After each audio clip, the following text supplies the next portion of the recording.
O que ele disse era tanto verdade que somente 2 meses depois da entrevista, ele cometeu suicídio. Muitos alegaram que Holanda já vinha sofrendo de um quadro de depressão grave desde o fim da operação. Já os parceiros dele, que fizeram parte da missão, acreditam que ele não faria isso. Holanda teria realmente se suicidado? Ou sendo forçado a isso? Nos seus depoimentos, mesmo depois do fim da operação, o comandante continuou tendo contato com seres de luz. Eles nunca foram embora. Em maio de 2005, ufólogos de todo o mundo vieram para o Brasil para solicitar os documentos secretos da Operação Prato, mas a aeronáutica negou o pedido. E sempre tratou de maneira ríspida o ocorrido como se nunca tivesse acontecido. É possível ver alguns relatos da população ribeirinha e humilde que tiveram um contato com o ser de luz.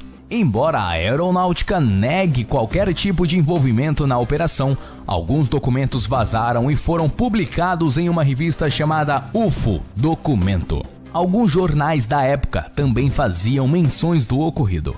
A maioria deles está localizada no acervo da Biblioteca Pública de Belém. Dentro deles estavam vários relatos, observações, análises e desenhos dos fenômenos. Nos documentos estão registrados 130 testemunhos oficiais do Exército e 280 testemunhos da população em geral, de pessoas que vieram e tiveram contato com o chupa-chupa. Mas ainda faltam grande parte dos registros. Até hoje, a aeronáutica nunca liberou qualquer tipo de prova visual, nenhuma das fotos ou vídeos da operação. Em 1978, os incidentes foram diminuindo, até não ter mais nenhuma pessoa que teve contato mais recente. Embora a população parou de ter contato com o ser de luz, eles continuaram lá, no céu.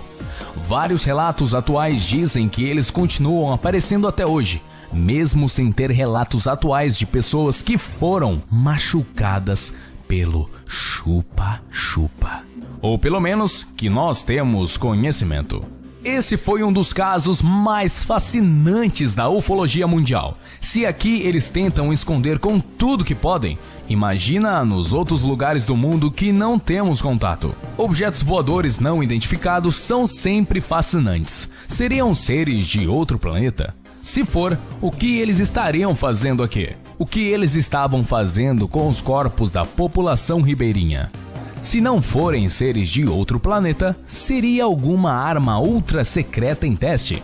Seria o governo brasileiro ou de algum outro governo fazendo testes por aqui? Que existem OVNIs, todos nós sabemos. É possível ignorar tamanhos registros tanto aqui quanto em todo o mundo. Sempre ouvimos histórias, vídeos, fotos, relatos. Parece que estamos tão próximos de descobrir algo e ao mesmo tempo tão longes.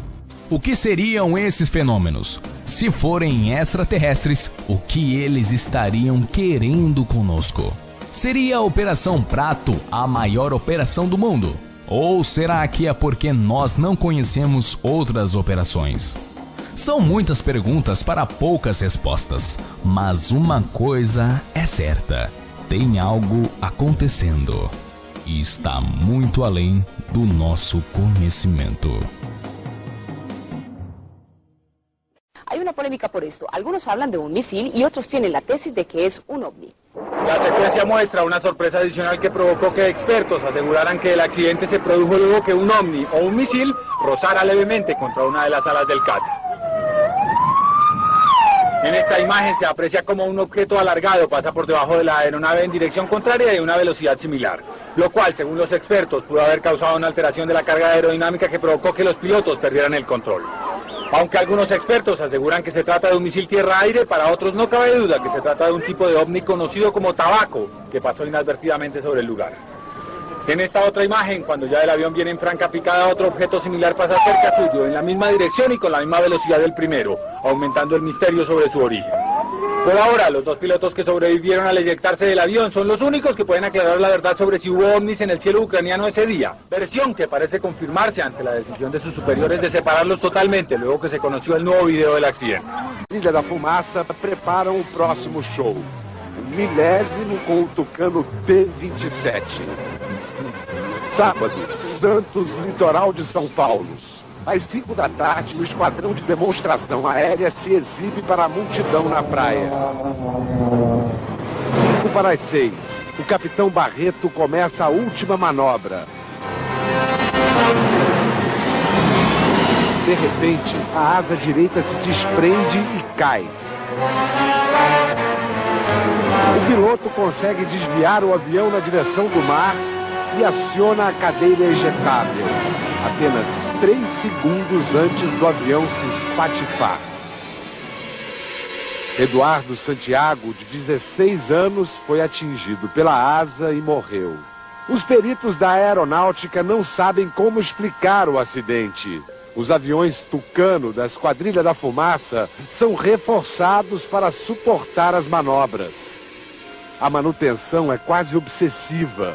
E no momento em que a asa se soltou, o capitão Barreto estava começando a subir. A pressão sobre o aparelho era de 3 vezes a força da gravidade. O Tucano suporta até 11 vezes a força da gravidade. Foi um acidente inédito em 44 anos de Esquadrilha da Fumaça. Agora repare, 5 segundos antes do acidente, um objeto voador não identificado passa pelo Tucano em altíssima velocidade.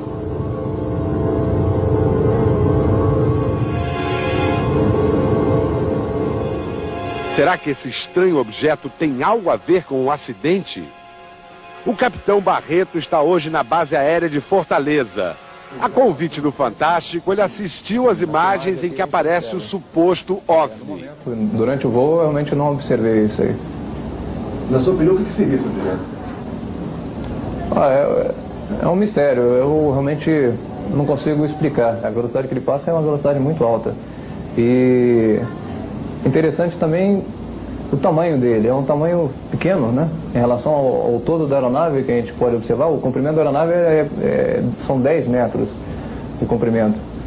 O objeto, ele, se comparado ao tamanho da aeronave, é bastante pequeno mesmo. O capitão Barreto diz que em 17 anos de carreira nunca tinha visto nada parecido com isso. É realmente um mistério, né? A ser estudado também, quem sabe.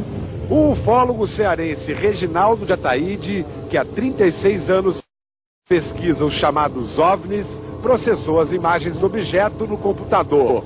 Trata-se realmente de alguma coisa metálica, reflete a luz do sol exatamente como um avião, desenvolve a velocidade 3 a 4 ou 5 vezes maior do que a do avião, deveria medir aproximadamente 90 centímetros a 1 metro de diâmetro e objetivava realmente passar muito perto do avião. Pela avaliação do ufólogo, o estranho objeto deveria estar a uma velocidade entre 1.200 e 1.500 km por hora. Passou aproximadamente 2 metros da asa e depois seguiu em frente, desaparecendo no espaço. O pesquisador acredita que o acidente pode ter sido causado pelo campo magnético ao redor do objeto. Um campo magnético na situação daquela ali, não sei até que ponto ele influenciaria na estrutura da aeronave a ponto de quebrá-la. É difícil de se julgar e de se avaliar. Nos arquivos dos ufólogos há dezenas de imagens de supostos OVNIs flagrados perto de aviões. Em junho de 76 foram feitas estas cenas. Um pequeno objeto acompanha o Concorde.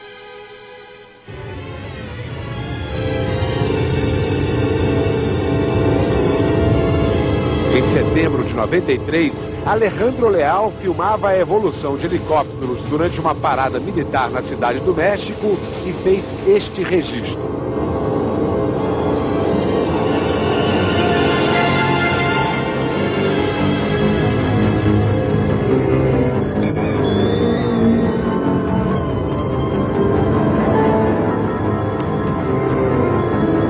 A maioria dessas imagens foi conseguida por acaso.